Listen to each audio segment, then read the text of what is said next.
জাতীয় নাগরিক পার্টির মুখ্য সমন্বয়ক নাসিরউদ্দিন পাটোয়ারি বলেছেন, সীমান্তে বাংলাদেশি হত্যার বিচার নিশ্চিত করতে ভারতকে আন্তর্জাতিক আদালতে বিচারের মুখোমুখি করতে হবে। আন্তর্জাতিক আইন ও মানবাধিকার লঙ্ঘনের এসব ঘটনার জবাবদিহি নিশ্চিত না হলে সীমান্ত হত্যা বন্ধ হবে না।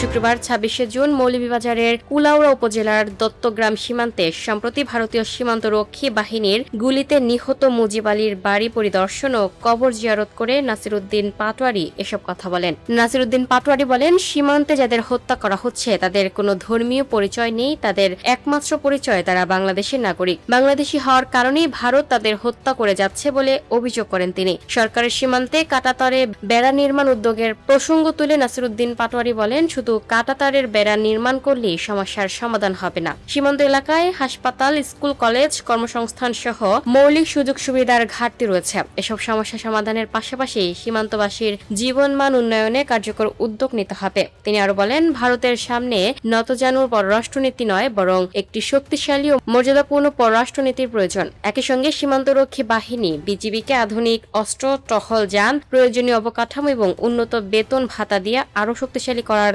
দাবি জানান তিনি। এনসিপি রাষ্ট্র পরিচালনার দায়িত্ব পেলে সীমান্তে নিহতদের পরিবারকে ক্ষতিপূরণ দেওয়া হবে বলেও প্রতিশ্রুতি দেন তিনি।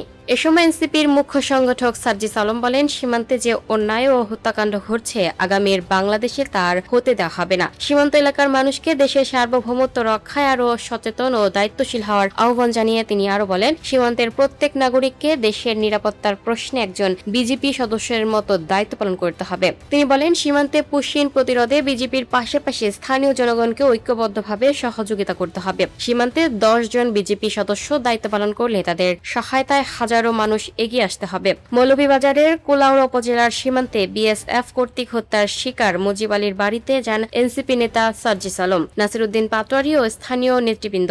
সেখানে কবর জিয়ারত করে নিহতের পরিবারের সাথে কথা বলে সান্ত্বনা দেন। এরপর সীমান্তবর্তী চাতলা বাজারে তারা পথসভায় মিলিত হন।